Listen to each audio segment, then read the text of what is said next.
Hi everybody and welcome to StashBlaster Quilts. I'm Maria and I am here to help you make more quilts in less time with less stress. So, this has been a heck of a couple of weeks. I'm still trying to deal with all of the upheaval that happened from getting all my floors redone. So things are not as far along as I would like. I don't have a lot to show you today in terms of what I've accomplished, because mostly I've been putting binding on quilts. I've sewn 4 quilts in the last 2 weeks, getting all the bindings down, plus working on the book and everything else. I just found out today that I got the job speaking at the conference in Detroit, so that's pretty cool. So it's been kind of chaotic here. So let's hope that we have I'm sure we'll have a good time today. No worries on that score, but that the things give me a chance to breathe. There's I'll get into that later. Anyway, so I always start as a professional organizer. I always start with the tip of the day. This is based on a conversation that I had with some people over the last couple of days. On Saturday, I was online with some friends, and I had been moving my design boards around. I'd had them flipped around actually to the gray side, and I was doing some other stuff. And one of my friends on the Zoom call was asking me, well, I know that you did this, and you were telling me about it at the time, but I don't remember how you built the design walls. And so I thought I would walk you through the process of how I made them the way I made them. I don't have any of the original foam board handy. I don't know where it went in the upheaval. But what I bought was pink siding insulation boards. They're 4 feet by 8 feet. And so then I cut them to my floor-to-ceiling height, and then I cut the appropriate width.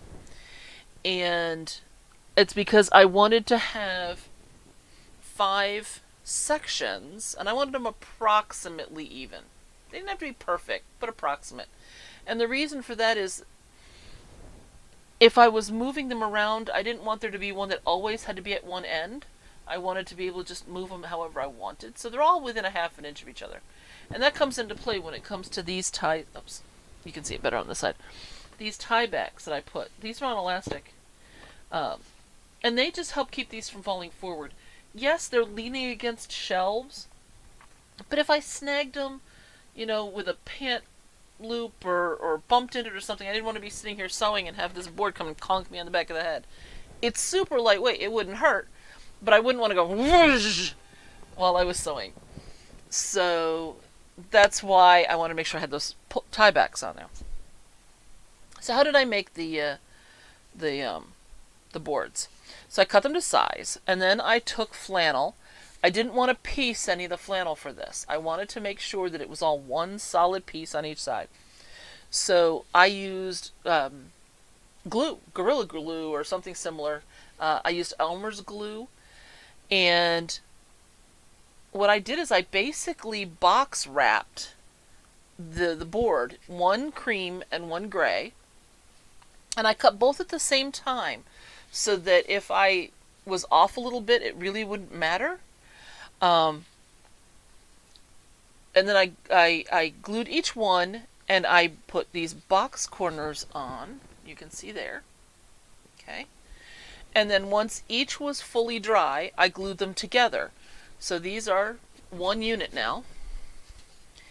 And that's my design board. Now the reason for the 2 colors, I usually have the light color facing you, but I do have this darker color here. Oops.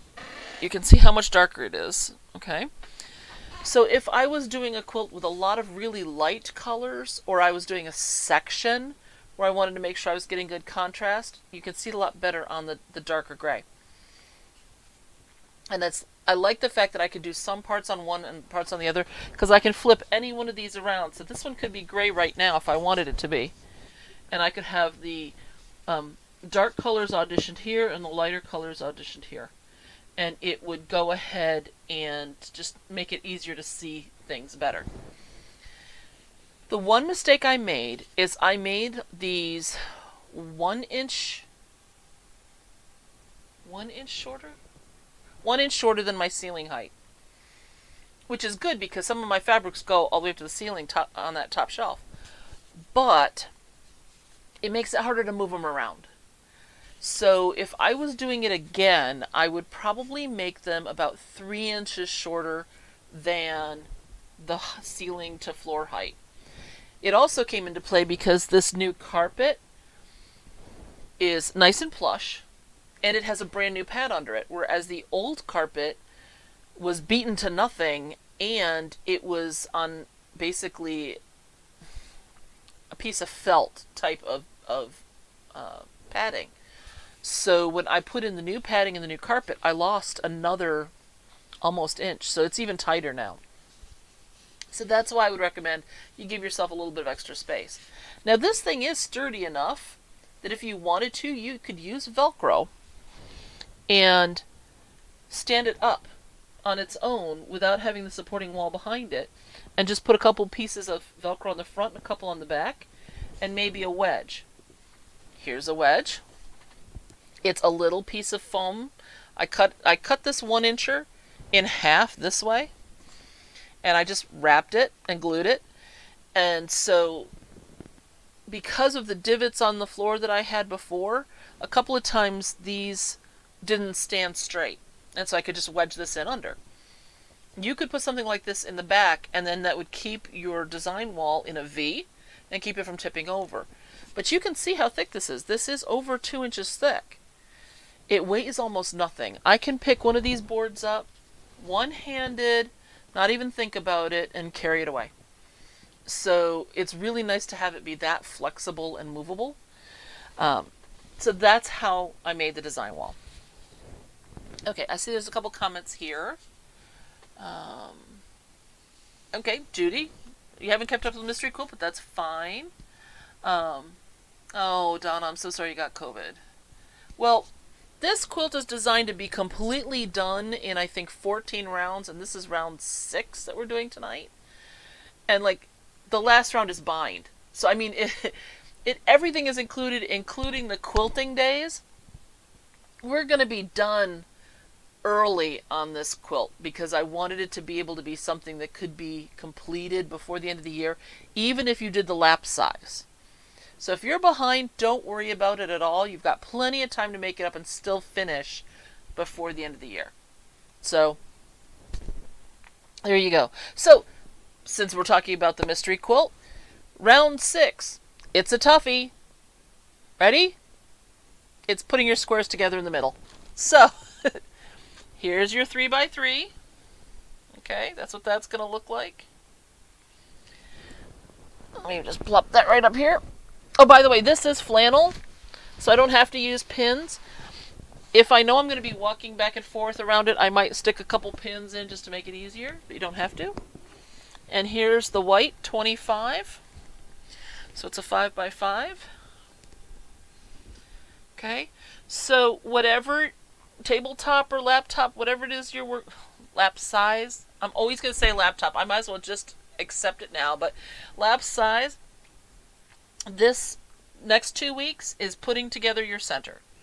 Then next time I'm going to give you your cut list so you can get all the pieces cut. The time after that we'll assemble the interior border, then the next border, which is super easy. And then we're going to be ready to sandwich quilt and do all that. So like I said, you've got plenty of time. Okay? But in case this is your first time for a little bit, here it is up nice and close. And none of these little points here, this is reversed to me, that's why I'm being weird. None of these little points got pieced individually, but it'll look like you did when people look at the quilt. So it's going to look like you're the mini piece master when you're done with this. So, like I said, so the next 2 weeks, it's just assembling the center. Then we've got 2 borders. One is pieced, one is not. And then you can either add another exterior border on if you're doing the lap size, or you're going to be ready to quilt. So we've done 90% of what needs to happen in terms of the fiddly work on this. So you've got plenty of time. Next, I just yesterday started quilting the underwater quilt. I am very happy about it. And so I'm going to be doing some of that with you today. And so I'm going to show it to you a little bit closer up. Oops, here, maybe if I turn this a little bit, you can kind of see I'm doing this ripple water pattern here. We can probably see it well right here, okay? That's what I'm going to do across all the water. And I'm stopping at the fish. I'm going to show you how I'm doing that. But I'm trying to match my threads to my blue fabric. Now, the problem with that is that a lot of this came out of scrap, so I could not pre-match when I was doing it. So when I was doing the handwork to sew it all together, I had all those little cards that I've taught you about.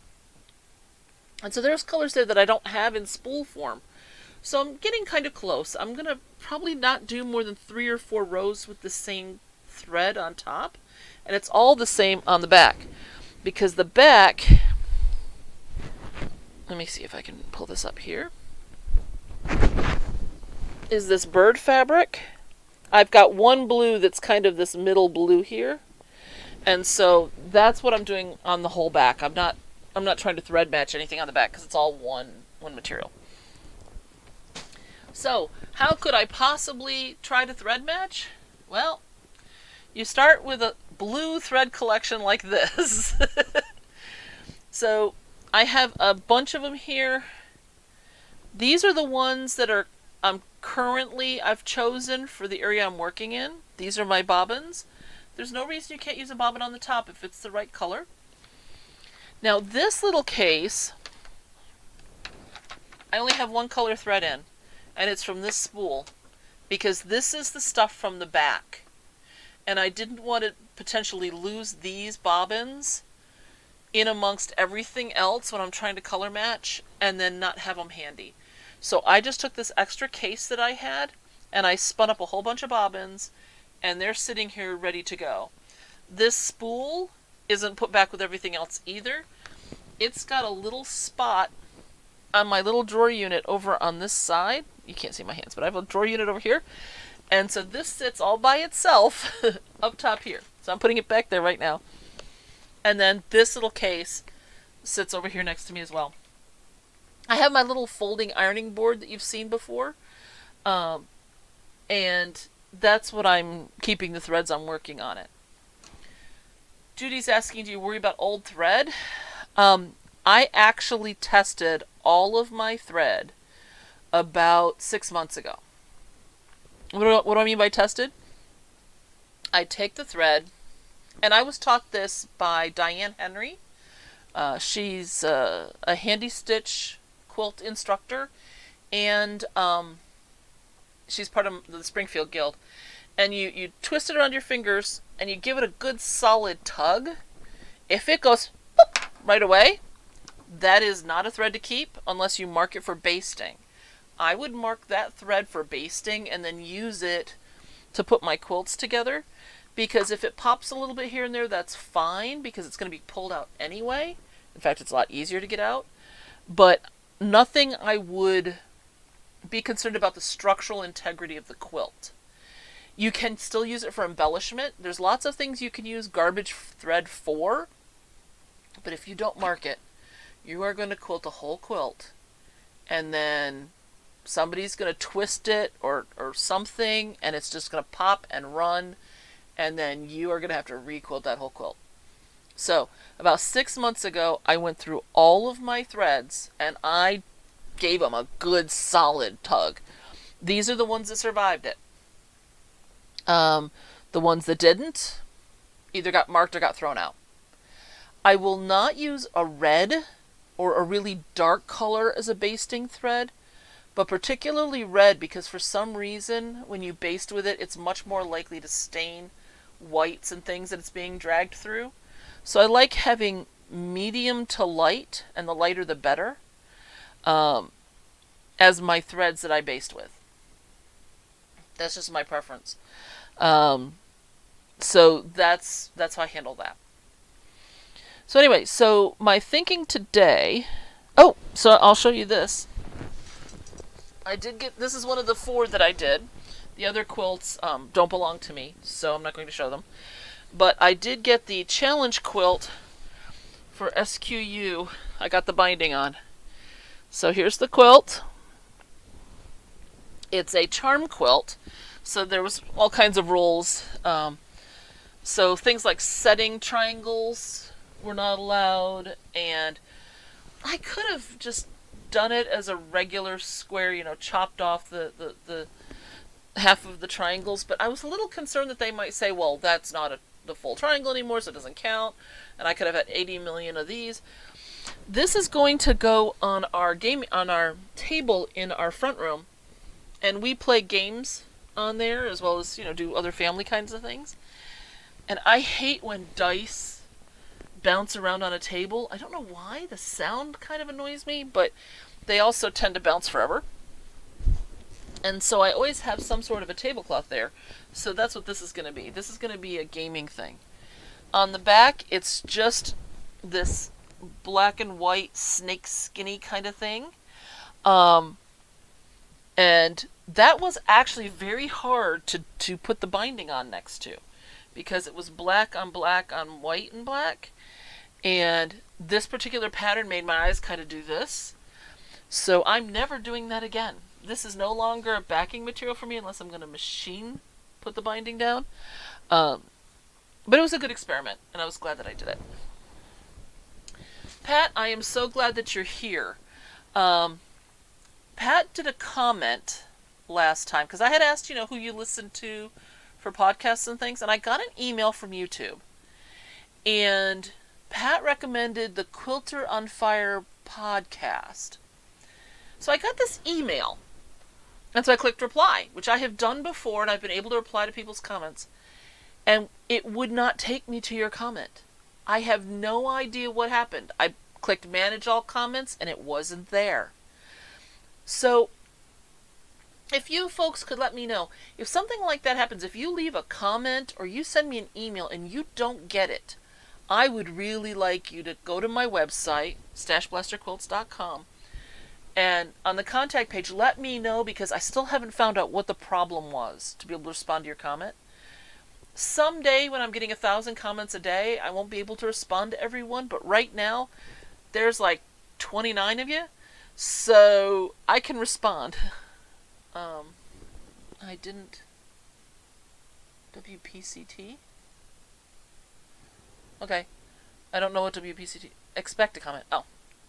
Well, now I'm telling you. So I will respond with a thank you, or sounds great, or an answer to a question. I will try to always respond to you one way or another.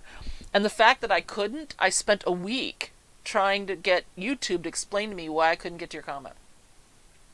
So please let me know when something isn't working, because it's not just for you. If someone else is looking for a reply and they don't get it either, I want to fix that. So that's all there is.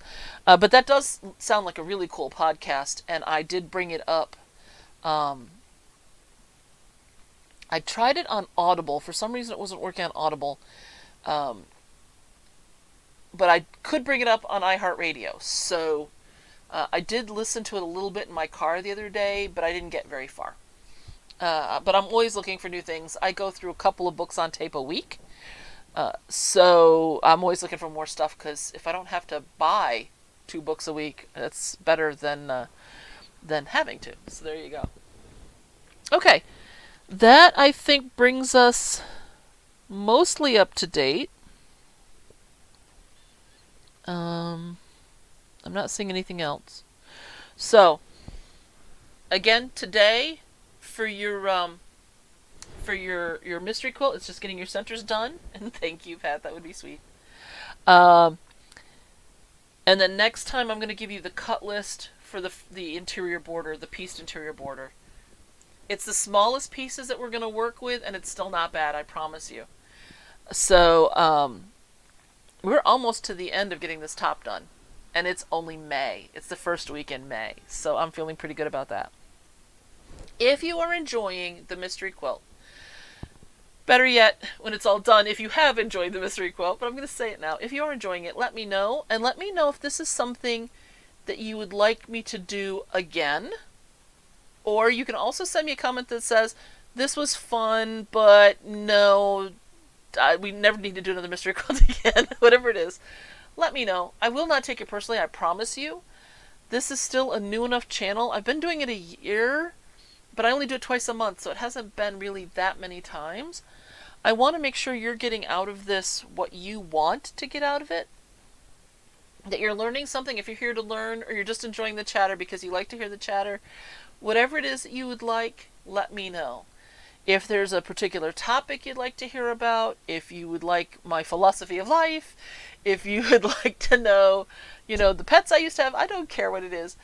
The rule of thumb between my husband and myself, because I do speak, out in public a lot, and people ask me very strange questions, is I will answer almost any question unless it would make my husband blush. So I'm not going to tell you about finances, but, in terms of personal stuff, that's the limit there.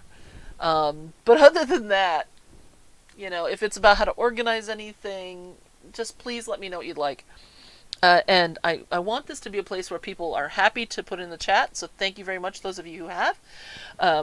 With suggestions or questions, or if you want to do hey, I just did this cool thing, put it there, or put it in the comments. We'd love to see them. Okay, so that's that. I am now going to work on the underwater quilt. So I just changed to a new thread color while I was waiting to start. So I'm just going to take these bags of thread. Normally they're not like this, but the guy's moving things around to do my floor.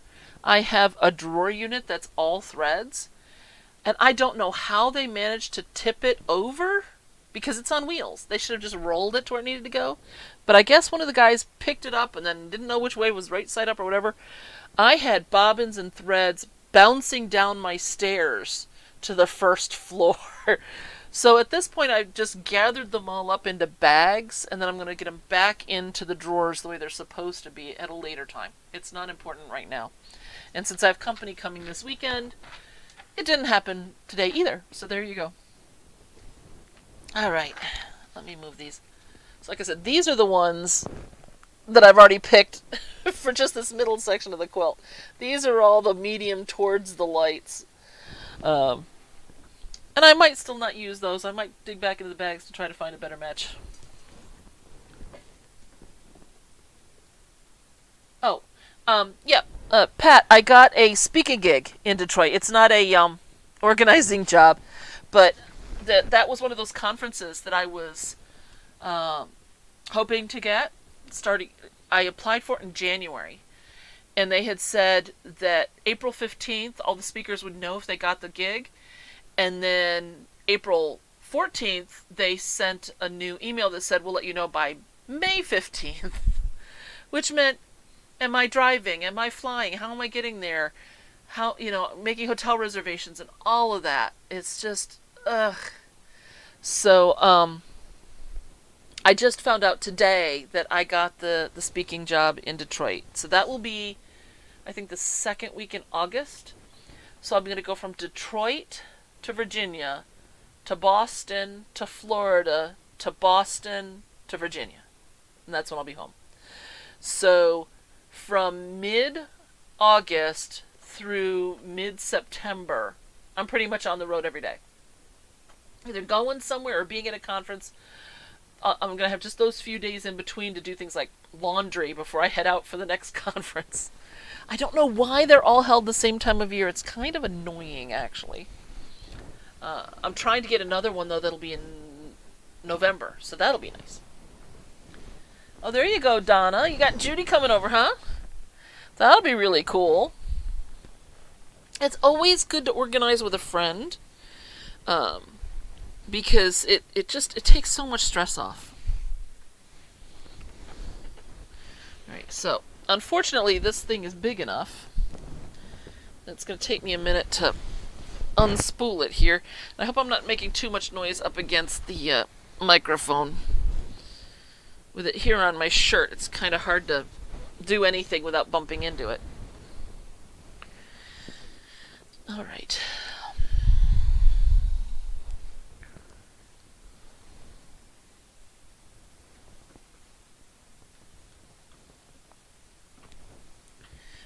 I'd like to show you this, so it'll make more sense when you watch me do it. Let's see if this can come down in close enough. Okay, there we go. So when I started sewing here, I sewed, and then because this green is going to be done with quilting lines that go this way, I just jogged back to the next part I was going to start, and then I went across and did the same thing. So this is kind of dead space, the green and the red tail here, because I'm going to be clipping this to bury my ends. But rather than stopping sewing and leaving tails just hanging everywhere, which are going to get nested on the bottom, by doing this it kind of keeps them a little bit better under control.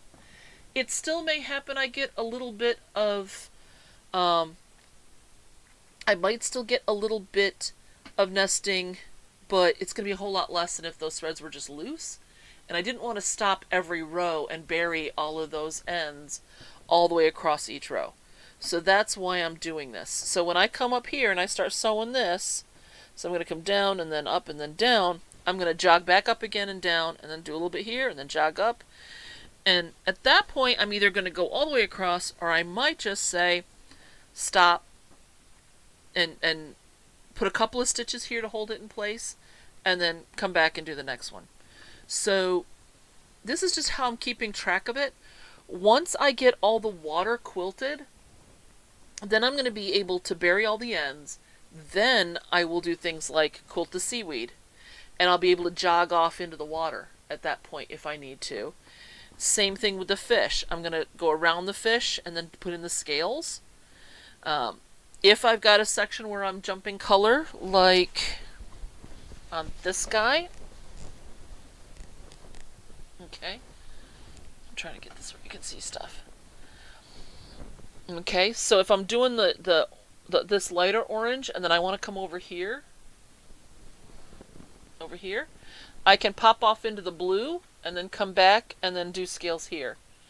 So that's just a way, like I said, to keep it a little bit under control, but then to have all of my ends where I can find them.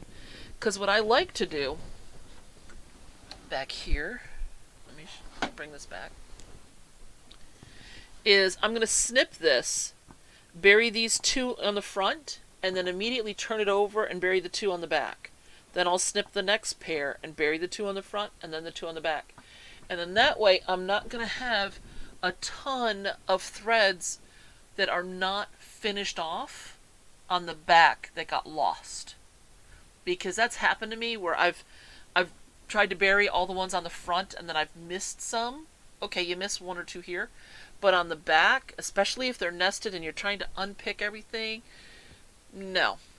That doesn't work so well for me. Judy, the reason that there's birds on the backing is there's an old saying is that a bird can't teach a fish to fly, and a fish can't teach a bird to swim. So they're the opposite sides, and so there's opposite sides of the quilt. It just seemed like fun to me, so that's why I did it. Okay, I guess it's time to do some sewing. Okay, now one thing that I did wrong, I will happily share this with you, because part of this is to teach you not to do what I did. When I sewed these pieces, I wrapped them around the hexagon or the half hex or the third, and I left them like that. So like here, I basted this down with the pieces in their finished position. Well, duh, I have to sew that, right? I have to sew it down and put attach everything together. I'm not going to just leave that like that. So what I have to do is undo those basting stitches I put in. Now they were handy when I was putting them up on the wall, because they kept everything aligned and neat, and it looked better for those of you who were looking at it long distance from the computer. But now I have to unpick these, and in some cases I have to undo the basting stitches on the back because I left them in, because you can when it's thread basted. And so, oopsie, I should have pulled them out. and dealt with that before I got it all spray basted down and ready to quilt. So that's partially what I'm going to be doing is getting out my grandmother's seam ripper, and I'm going to be doing some seam picking while we're doing this. Okay? Alright, let's go back to camera 3 here. So, I'm going to try to do this so that you can watch, but I'm usually doing things in my lap, so that's a little bit harder. I'm also going to move this camera back a little bit so I can bring it a little bit closer to me. So these are those basting stitches I was talking about. So this is just old garbage white thread. I put an extra stitch where the hexies and half hexies came together, usually, just to add some extra reinforcement there. But so not only do I have to do that, but I need to check on the back to make sure that I can pull this out, which I can't because it's basted. So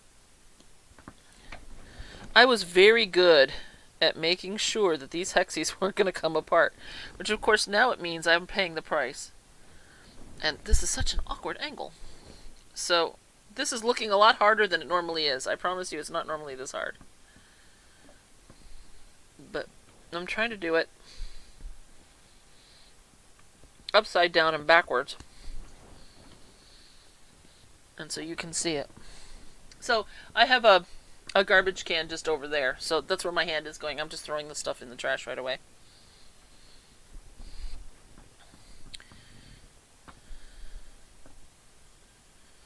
I'm also working farther away from myself and without my magnifying glass that I usually have. I have one of those. It's a magnifying glass about this big, and it's on a frame, so it sits with there's 2 feet that come up against me, and then it sits right here. So whenever I'm doing a project like this, I have my regular glasses on, but I can work like this far away from myself and still be able to see very clearly because of the magnifier. So now I'm trying to do this without that either. So there you go. Okay, back to camera 3. Okay.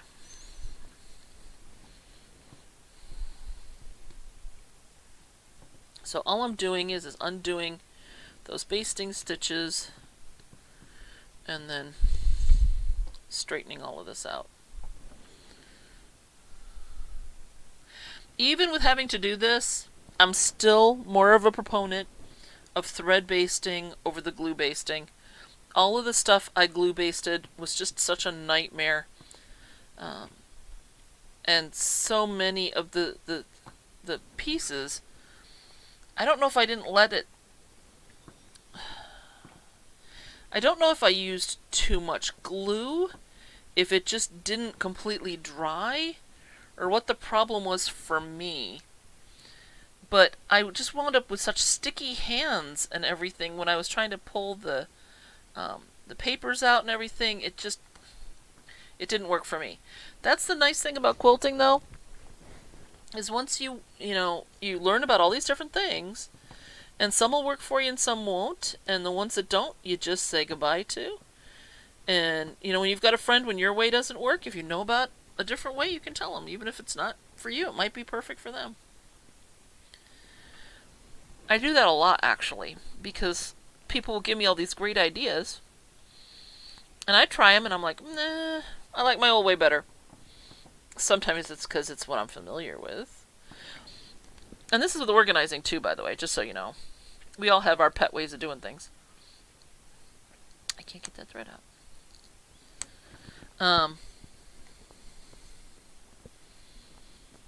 And so I will always go to some things first.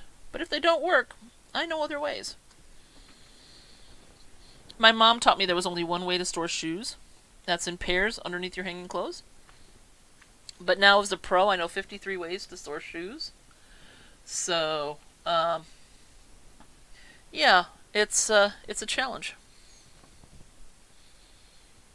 But, for the right client, that 50-second way is going to make all the difference in the world. A couple of them I invented myself, too, though. That was kind of fun. I had a client who had really, really low, had a low ceiling in her closet. and she had hanging rod and a couple of shelves over it. But she had shoes. Her thing was shoes, and particularly strappy sandals. And so I was looking at this, and she hated having anything on the floor because it made it harder to vacuum. And she only had just so much shoe space on shelves. What I wound up doing, this is number 52 of my 52 ways.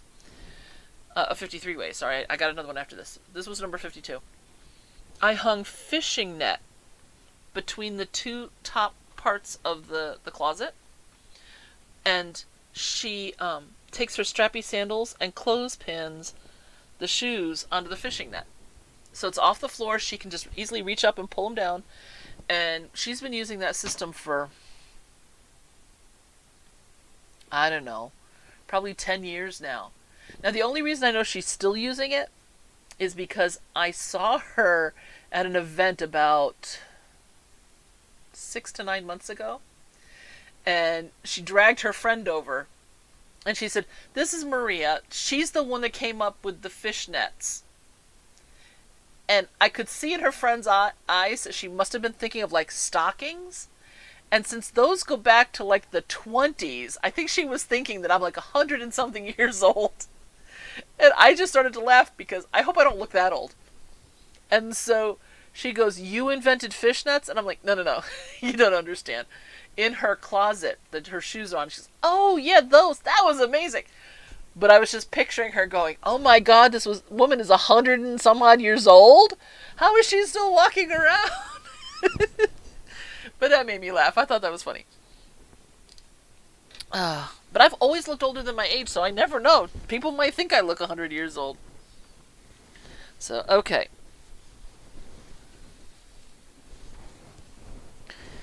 Alright, now I gotta move my camera again. Hold on. Because I gotta get the quilt up here.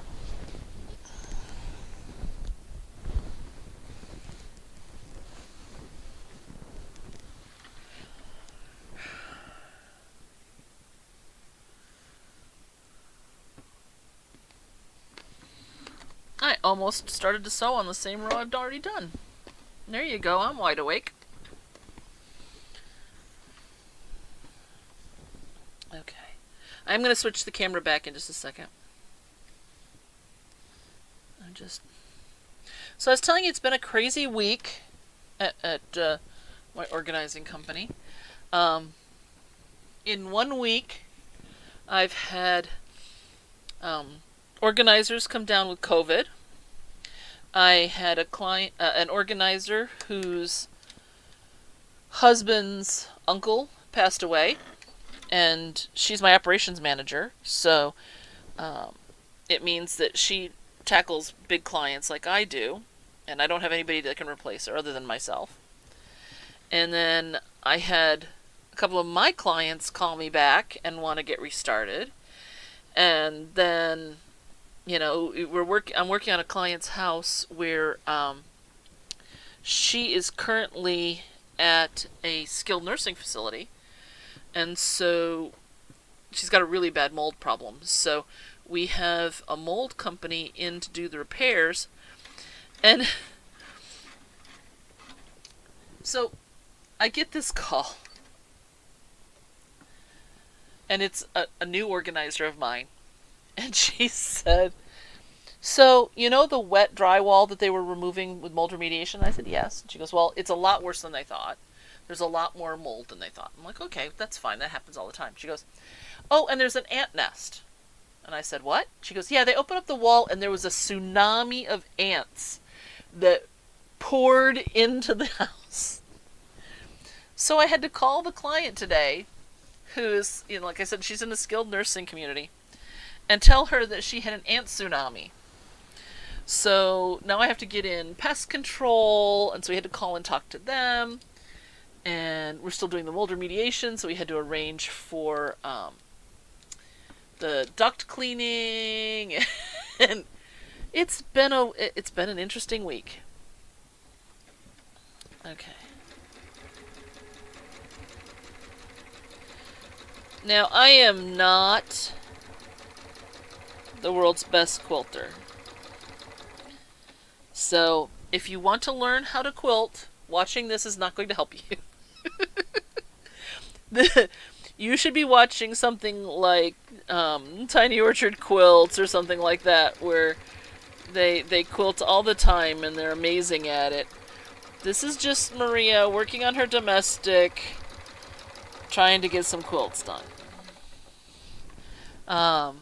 Which is why with my custom jobs, they're either going to get my quilting because they just want something simple and they don't care that it be perfect, or I'm going to have to get it custom quilted because this is, like I said, this is not my thing. Would I love a computer-driven long arm? You betcha I would. But that takes up an awful lot of time and space. And let's talk money. So, I don't think there's going to be one in my future. I figure for the price of one of those, I can get an awful lot of quilts custom quilted. Heck, I could even get my own overall done.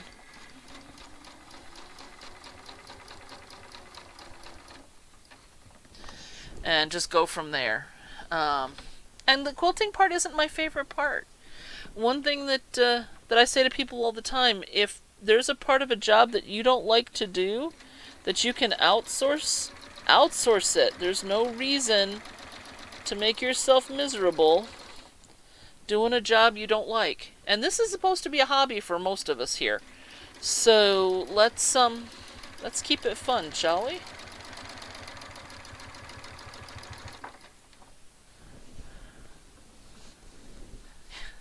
So yes, Judy, matching seams can be a ton of fun.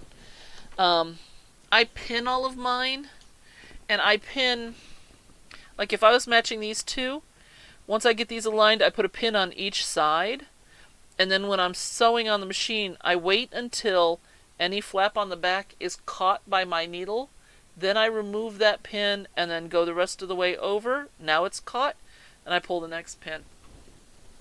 I'll tell you, the only reason that my quilts lie as flat as they do is because when it comes to stuff like that, I take the time and I do the pinning.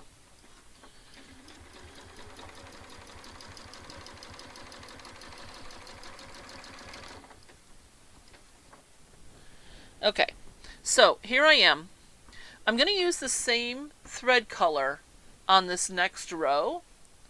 So what I'm going to do is I'm going to lift my needle, drag off into the fish, drop it, bring it back, and now I'm going to start on the next row here. Let me see if I'm going to come down and then up and then down. So I'm probably going to start about here, and now I'm going to go back the other way. Okay, but this is going to give me plenty of room here to bury both of these ends later. Alright, so now I'm bringing the quilt towards me instead of away from me. Oops, forgot to put my foot down.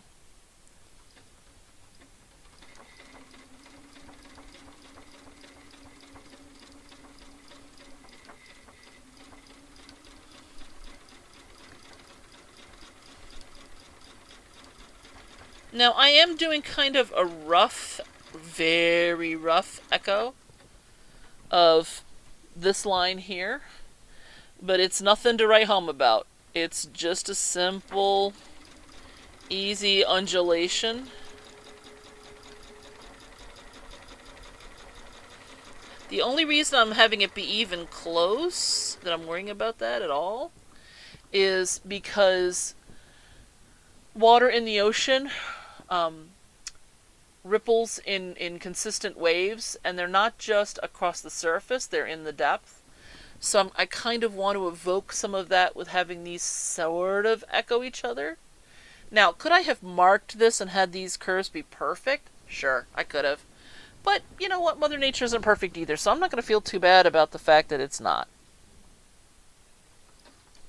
Now, if I was, doing this for some sort of a competition, or I thought that it would be worth sending off for judging, I might have been more fussy about it. But I'm not going to be in this case.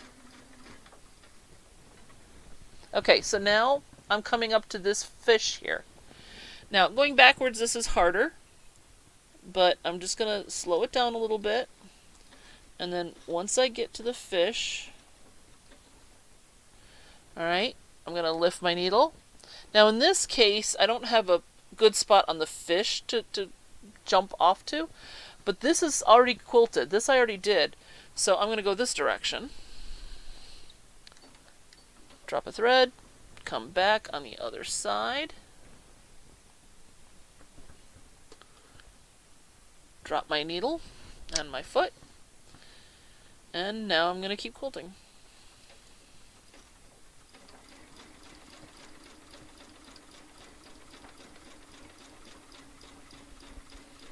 Now, unfortunately, this is a school of fish.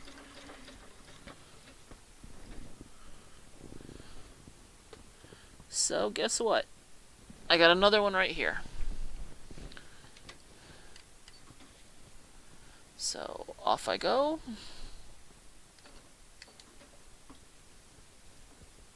Oops, I snagged my foot there a little bit. And now I'm going to be here.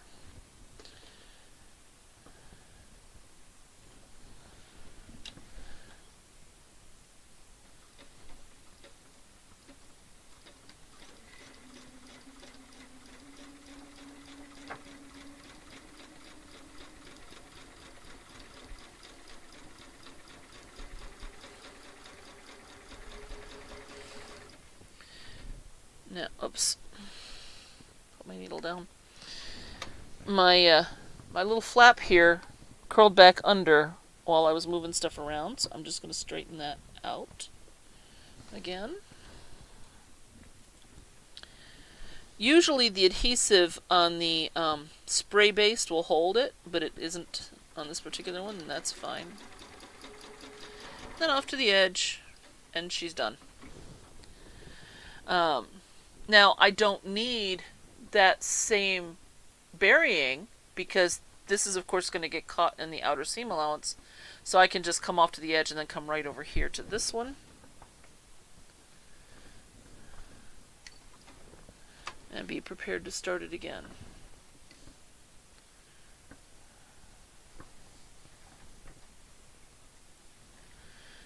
Like I said, this thread I'm going to do 3. I might do 4 rows with this color because it would include here, and I think it's still a pretty good match. But when you noticed it, you probably saw that on some of these it's not as perfect a match as others, and that's okay. If I was buying fabric for this, one of the things that I mentioned before is you might want to consider using like an ombre that doesn't have the harsh lines in between, that is a smooth gradation. And you could, at that point, if you wanted, use a variegated thread, or you could make sure that you matched your threads all the way through the process. Especially if you're coming off of spools, that works beautifully. In this case, like I said, I was using the cards, I was using whatever it is that I had that I was, willing to work with. Because this is a scrap quilt. Everything came out of the stash, so there's nothing here other than the batting. And I don't even think I bought new batting. I think this was in my stash too. But that I'm not sure of. But everything came out of the stash, bins and drawers and things like that. So it did limit my palette a little bit in terms of the fabric. And since I'm also not going to buy thread, because thread is a stash material too, and you saw I have a little bit of thread, it's going to be close. Until you get right up on it, you probably won't notice that it doesn't match. What I didn't want is like a navy overall, because when you got up into these light colors, it would be jarring. So that's really the only distinction that I made, was that I wasn't going to go super dark or super light. I did want the top to be kind of close, which is going to be 3 or 4 rows, and then a thread change on top, keeping the same one on the back. So, oh, by the way, Judy, not only did I put the fish on the birds on the back, I made sure that they're upright so that when you take the quilt and you flip it over, the sun will be at the top of the fish side, and the birds will be right side up on the back. So I did pay attention to that as well to make sure that I didn't have the birds upside down on the back side. Which, if you flipped it lengthwise, I suppose would still be good, but it would still seem weird to me. So, that's what I'm doing with that. Okay, back to this camera. Alright.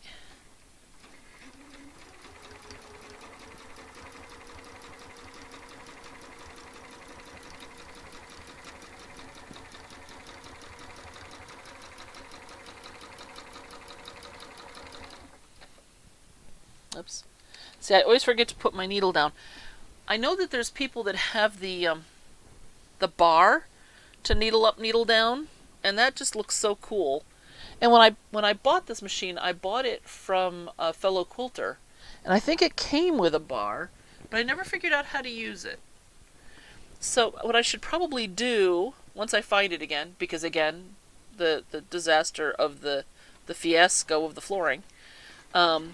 Once I get that figured out, then I might give it a shot and see. Okay, now, I don't know if you can see how small this is. There we go. This is just like a ½ an inch. It's really tempting to just skip over it because water would go over the fish too. But I'm not going to do that. I am still going to go ahead, raise, drag, drop a stitch, and come back even though it's just the ½ an inch. And I'll have to do it again on this fish closer to me anyway. Now I am trying to, even though it ended here, I am trying to continue how that curve would have gone, just so that it looks right from a distance. And on the back, you know, it'd be nice if they, on the back side, if it looks kind of contiguous.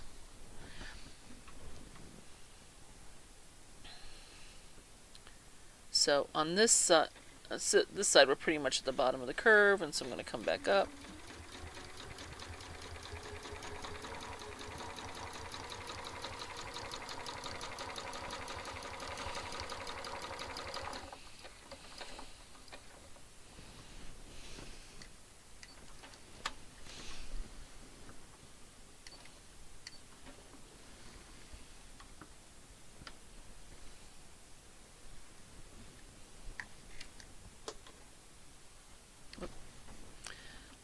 Just a touch because I would come down in the fin.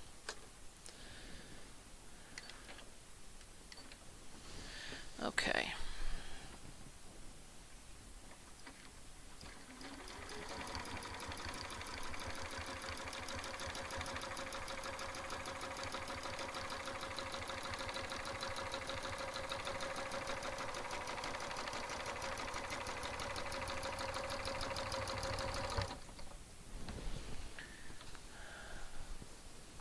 I hope you guys can see okay.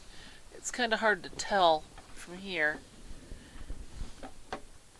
The one problem I have is that because this is a desk that I'm working on, it has a drop down, which is why we got it for the sewing machine, but it's not at exactly the right height, so I still need the lucite piece that fits around the machine properly, and it likes to slide to the left as I'm moving things around. So I'm sewing and the whole deck is going like this, which is not the best thing.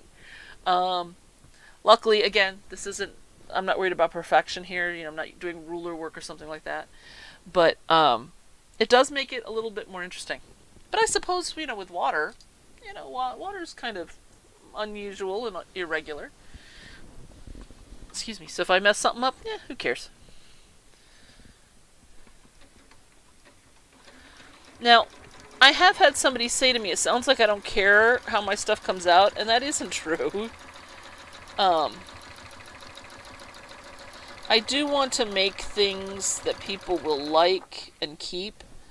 But there are some parts of the creative process that are worth the ulcer, and some that aren't. Like I said, I offer to all of my clients, if I'm doing a custom quilt, I can get it custom quilted for you, and it'll be gorgeous. Because I have a whole bunch of them, like Diane Henry and a few others that I work with.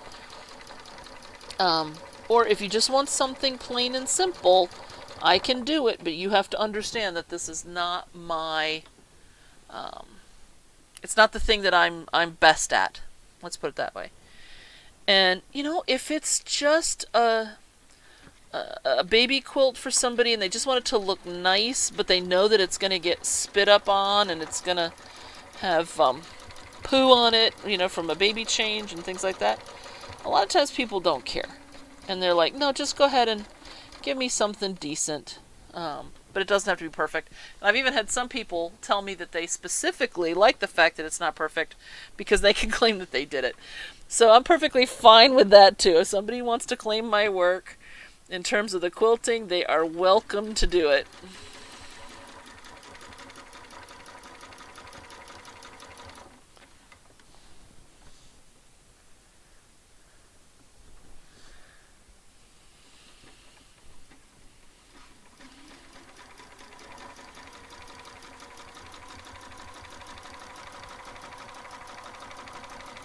Now this is the first time I've actually gotten over to this side of the quilt, because these ones, remember we did the one side and turned around and came back, so I never got this stuff unpicked.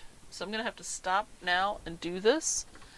And so if it goes quickly, I might be able to finish this row before we're done today. But if not, then it'll get done before next time. If this is your first time here, you are more than welcome to subscribe, like it, comment, do anything along those lines that you would like. Hopefully you've had a good time. I'd like to hear about it if you did, or if there's something you think I could do better. Hold on here. I'm just trying to get this last little bit. I know you can't quite see, but I can't see if I try to move it under where the camera is right now. I'm on the first and third Wednesday of the month from 7 to 8. I do start the stream a little bit early, so you have some time to get the notification and then get a chance to get settled in and relaxed before we get started. Earlier today I said go ahead and grab a drink, and then I realized that some people might think I meant alcohol. Now that might be what it is, but I don't want to make that assumption for anybody. But I do know that there are some people who grab a cup of tea or a coffee or a glass of wine, whatever it is, while they're watching. So, you know, it gives you a chance to get through the restroom, you know, all those kinds of things just to make your viewing time a little more comfortable. So it'll start about 15 minutes in advance, then we start right at 7. And I do try to respect your time, so I like to end right at 8, which means I have 2 minutes to finish picking this out and finish the seam so that it can be done before you leave. And it looks like I'm going to make it, because I only have to trim or get this one last little piece out, I think.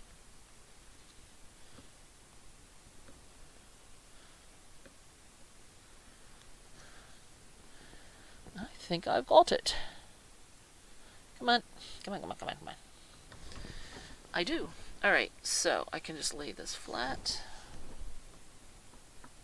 This side isn't coming undone. Why not?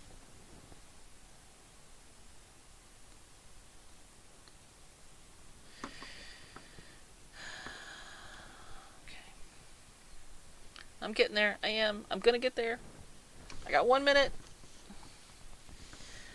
Thank you all for being here tonight, especially those of you who commented. I really love getting your things in the chat so that everybody can be involved. And with a last little swoosh here, we've gotten 3 rows, well, 2.5 rows completed. I just have this little section here to come back and redo. So let me actually pull this up so you can see the whole thing. So I have from the notch here in the purple fish here to the edge, right there. Once I get those 2 rows done, then that'll be the 3. So thank you all for coming again. Have a wonderful couple of weeks. I will see you here the 3rd Wednesday of the month, 2 weeks from today, and we're going to start that interior border. Have a great night. Bye-bye.